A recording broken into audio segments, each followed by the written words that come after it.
Next आएगा शब्द शक्ति व उनके प्रकार। मेरे भाई अविधा लक्षणा व्यंजना, अविधा, ठीक है, अविधा लक्षणा और व्यंजना, बस अविधा लक्षणा व्यंजना, इसे अच्छे से कर लेना, अविधा लक्षणा और व्यंजना, यही तीनों आ रहा है आपके एग्जाम में। नेक्स्ट कह रहा है शब्द गुण, ओज, प्रसाद और माधुर्य, ये तीनों चीज अच्छे से कर लेना, ओज प्रसाद और माधुर्य। ओ मतलब ओज, प्रा मतलब प्रसाद, मा मतलब माधुर्य, ठीक है। तो ये चीज अच्छे से तैयार करना है। अलग अलग सेटों में क्वेश्चन आ रहा है, कुछ जगह पूछेगा कि बताओ अविधा क्या है, कुछ जगह पूछेगा बताओ लक्षणा क्या है, कुछ जगह पूछेगा बताओ ओज क्या है, इसलिए मैंने बता दिया। इन्हें अच्छे से कर ही लेना, मैं फिर से बोल रहा हूं कर ही लेना, 4 नंबर तुम्हारा फिक्स है। अगर तुमने 6 चीजों को पढ़ लिया 4 नंबर तुम्हारा फिक्स है, 4 नंबर फिक्स है, फिक्स है, फिक्स है। नेक्स्ट कहलाता है क्वेश्चन निबंध किसे कहते हैं, निबंध की परिभाषा लिखना है किसी एक विद्वान के अनुसार। नेक्स्ट कह रहा है कि नाटक एवं एकांकी में अंतर लिखो, प्रश्न बन रहा है 2 नंबर का, नाटक और एकांकी में अंतर। नेक्स्ट कह रहा है मुहावरे और लोकोक्तियां, लोकों में प्रचलित उक्तियां, उसमें अंतर बताना है, ठीक है, ये एग्जाम में देखने को मिलेगा। निपात शब्द किसे कहते हैं, क्या होता है निपात शब्द, इसमें आपको एग्जाम्पल लिखना है उदाहरण सहित। नेक्स्ट कह रहा है राष्ट्रभाषा और राजभाषा में क्या डिफरेंस है, ठीक है, डिफरेंस बताना है, राष्ट्रभाषा क्या होता है और राजभाषा क्या होता है। तो जो हमारे राष्ट्र के लिए उपयोग की जाती है उसे राष्ट्रभाषा कहते हैं, जो सरकारी कामकाज की हमारे राज्य की भाषा होती है उसे राजभाषा कहते हैं। नेक्स्ट कह रहा है मुहावरे का वाक्यों में प्रयोग, यहाँ पर का होना चाहिए, मुहावरे का वाक्यों में प्रयोग आ रहा है 2, ठीक है, ये तो आ रहा है भाई। तो वैसे 3 प्रश्न तुम्हें देखने को मिलेगा, लेकिन 3 में से तुम्हें 2 अटेंड करना है, और ये रहेगा प्रश्न क्रमांक 16 में। ले भाई इतना तक बता दिया हूं, ठीक है।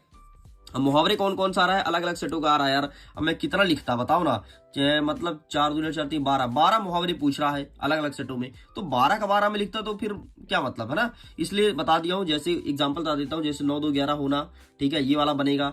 और एक और कौन सा बन रहा है यार, अंधे की लाठी करके कुछ था, ठीक है, वो आपके एग्जाम में आ रहा है। नेक्स्ट कह रहा है शिक्षक एवं छात्र के मध्य संवाद लेखन करो, है ना, मास्टर साहब और छात्र बातचीत कर रहे हैं। अब बातचीत कई मुद्दे पर हो सकता है, जैसे बेरोजगारी पर, ठीक है, महंगाई पर, ठीक है, छात्र के लेट आने पर, तो ये बातचीत तुम्हारे एग्जाम में देखने को मिलेगा। बहुत सरल है यार, जैसे तुम बातचीत करते हो वही बातचीत तो तुम्हें लिखना है। नेक्स्ट कहता है निबंध, निबंध आएगा अनुशासन, विद्यार्थी जीवन में अनुशासन खेल का महत्व, तो दोनों के टॉपिक को अच्छे से याद कर लेना, बस इतना करना है, टॉपिक पढ़ लेना बस। मोहल्ले के सफाई के लिए प्रार्थना पत्र लिखना है, किसको लिखना है, किसको लिखना है, आपके वो नगर पालिका नगर निगम को, ठीक है। ध्वनि विस्तार केंद्र के लिए कलेक्टर को पत्र लिखना है। द्वितीय प्रति अनुसूची मंगाने के लिए माध्यमिक शिक्षा मंडल मतलब मासीमा को पत्र लिखना है, और घटना को रोकने के लिए थाना प्रभारी को पत्र। ये 4 है, चारों सेट के लिए क्वेश्चन है ना, यही आएगा, तुम देख लेना। नेक्स्ट कह रहा है पेज थ्रो पत्रकारिता क्या है, वॉच डॉग क्या है, खोज परख क्या है, ठीक है, तो ये आपको बताना है, ठीक है, अलग अलग सेटों में पेज थ्रो पत्रकारिता क्या है, वॉच डॉग क्या है और खोज परख क्या है, एंड जन संचार क्या है, इसकी विशेषताएं बताइए। इस प्रकार से ये होता है कंप्लीट।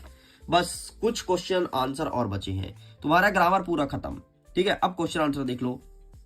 कबीर ने अपने आप को दीवाना क्यों कहा है, कबीर ने बोला था हम तो दीवाने हुए, क्यों कहा मेरे भाई, कबीर ने ऐसा क्यों कहा कि संसार बौरा गया है ना, मतलब तुम सब पागल हो गए हो, तुमको भी कबीर ने पागल कह के गया था, तुम बौरा गए हो, है ना। मीरा कृष्ण की उपासना किस रूप में करती थी, है ना, कृष्ण की अनन्य भक्ति थी मीरा। मीरा तो भाई शादी तक कर ली थी कृष्ण से, ऐसा मन में सोच लिया था कि हमारे पति कृष्ण है ना, मतलब भगवान छोड़ो अपना पति बना ली थी मीरा, इतना प्रेम करती थी, अनन्य प्रेम।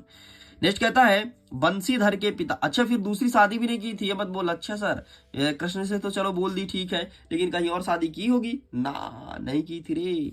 बंसीधर के पिता बंसीधर की कौन सी नौकरी दिलाना चाहते थे, है ना, अब बंसीधर से पूछो, बताओ रे तेरे पापा कौन सा नौकरी दिला रहा था। नेक्स्ट कहता है मियां नसीरुद्दीन को नान बाई का मसीहा क्यों कहा गया, मियां नसीरुद्दीन को कौन सी बातें अच्छी लगी, पाथेरी पंचाल जो फिल्म था उसकी शूटिंग का काम 2.5 साल तक क्यों चला, अरे इसके राइटर का नाम क्या है, सत्यजीत राय है ना, हाँ बस। नेक्स्ट कवि परिचय देख लो मेरे भाई, कबीरदास जी, दुष्यंत और मीरा, कबीर दुष्यंत मीरा छिसरट लेना, लेखक में प्रेमचंद्र कृष्णा सुवती सत्यजीत राय, बस इतना ही तो तुम्हें पढ़ना है, 3 बस, 3 में केवल 2 याद कर लेना, जो तुम्हारा दिल करे। अब तुम्हारे सेट में कौन सा रहा है मुझे नहीं पता, लेकिन जो तुम्हारा दिल करे, ठीक है।